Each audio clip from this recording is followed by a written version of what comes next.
Syracuse is a program that has been overshadowed by talent on the basketball court rather than on the football field. With legendary head coach Jim Boeheim, they made it to 35 NCAA tournaments, 5 Final Fours, and 1 national championship. That title run was in the 2003 season led by true freshman Carmelo Anthony, who would end up being the 3rd overall pick in the 2003 draft. However, the football team has not outshined the basketball team. This football program has won only 5 conference championships, all in the Big East, 1 national championship in 1959 when your grandpa was honestly fighting in a war. Syracuse actually ranked in the top 60 in all-time win percentage, top 50 in wins, top 20 in bowl winning. But today, we will bring them back to glory and a national championship that they haven't won in 64 years as they hired Jim Boeheim Jr. Syracuse wants to recreate the magic from the bloodline as Boeheim Jr. extends from the court to the gridiron to help lead the Orange. Syracuse's roster doesn't look too bad as they're led by sophomore tight end Rondae Godson and sophomore running back Sean Tucker. As our first ranked matchup pits us against Clemson, as this could be a pivotal upset as Syracuse has been known for beating Clemson in the past. However, that is put to bed as quickly as dreams can form as our quarterback Garrett Schrader throws a pick right to the Clemson defender.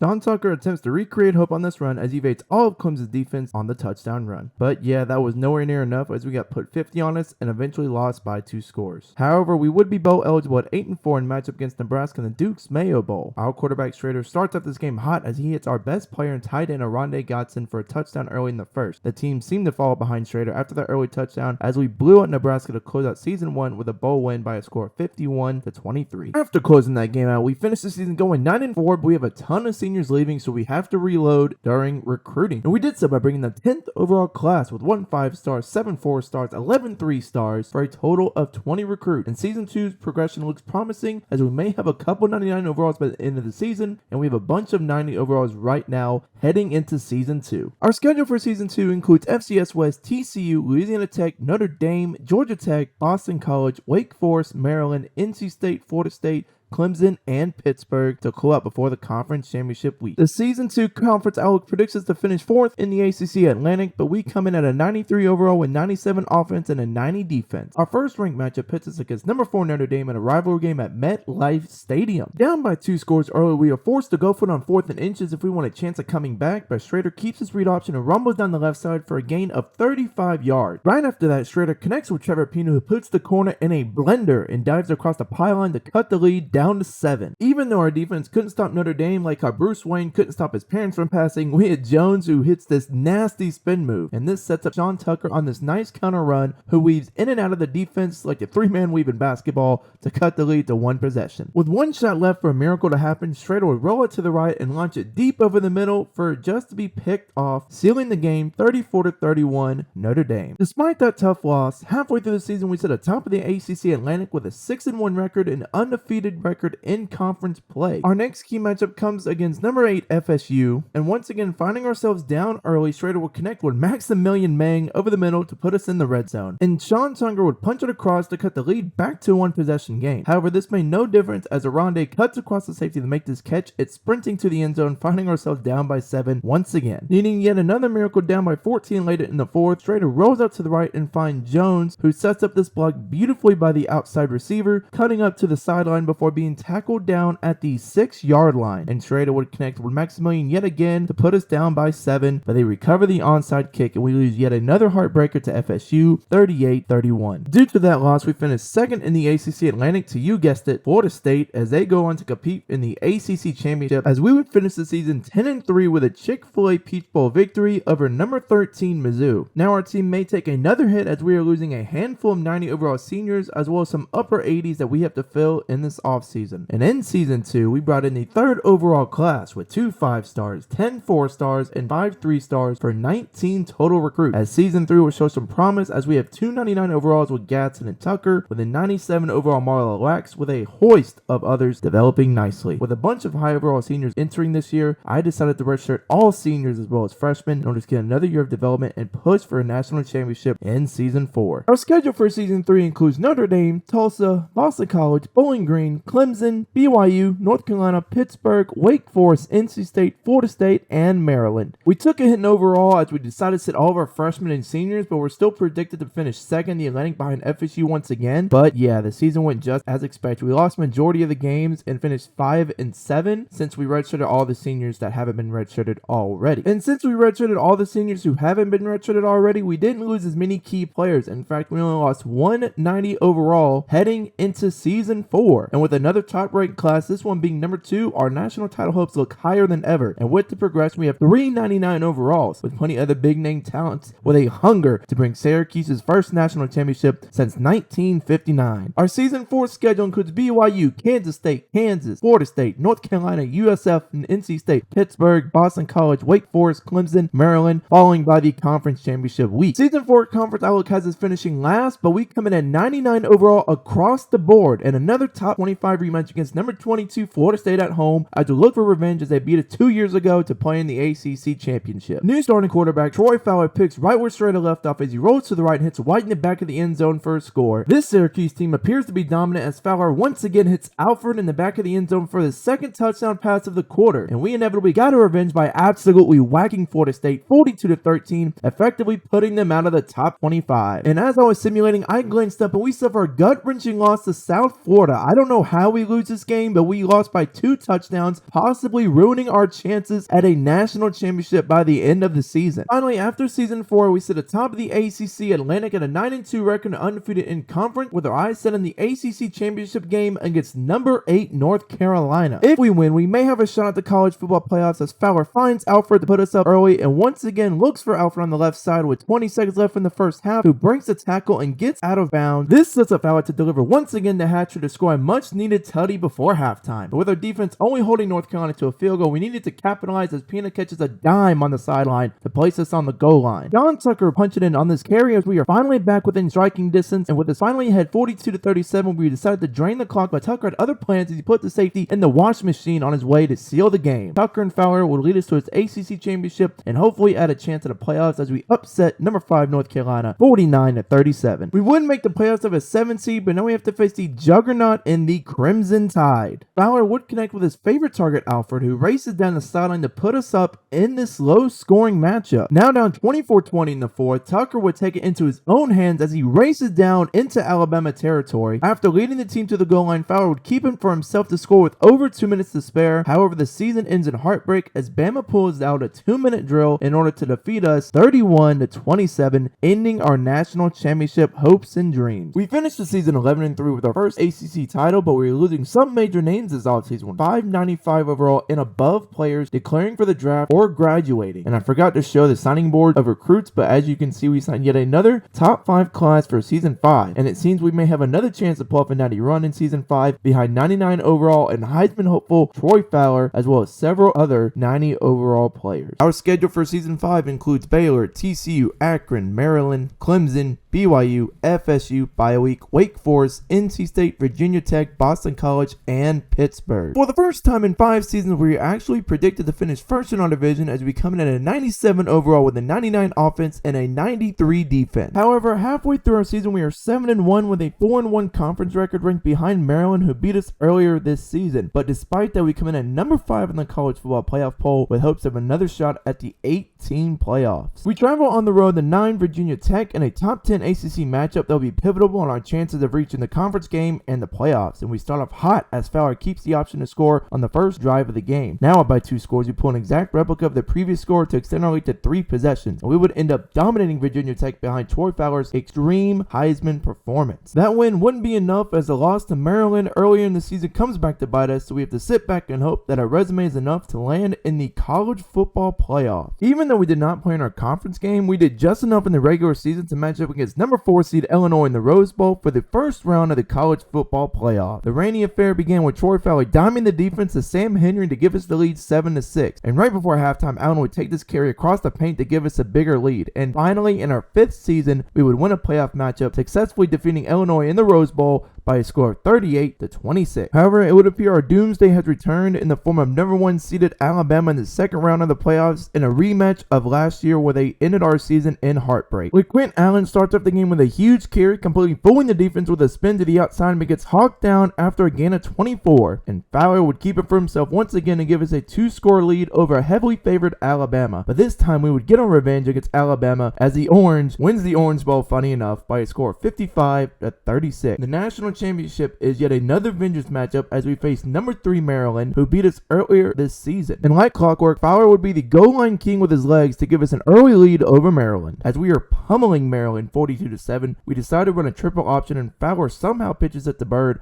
who rumbles down to the 6-yard line. It'd be fitting if we close this national championship game with a touchdown by Fowler as he does here. It took us 5 seasons, but we finally accomplished our goal of bringing Syracuse a national championship as Jim Boeheim Jr. brought the luck and winning pedigree of his father to the football program, defeating Maryland in the Natty 49-14. I just want to say thank y'all for watching if y'all made it this far, and let me know down below what team we should rebuild. Also, if you haven't subscribed, if you're new, go and hit that button. It's right there. It's pretty simple, just a little click. But until next time, I'm out. Peace.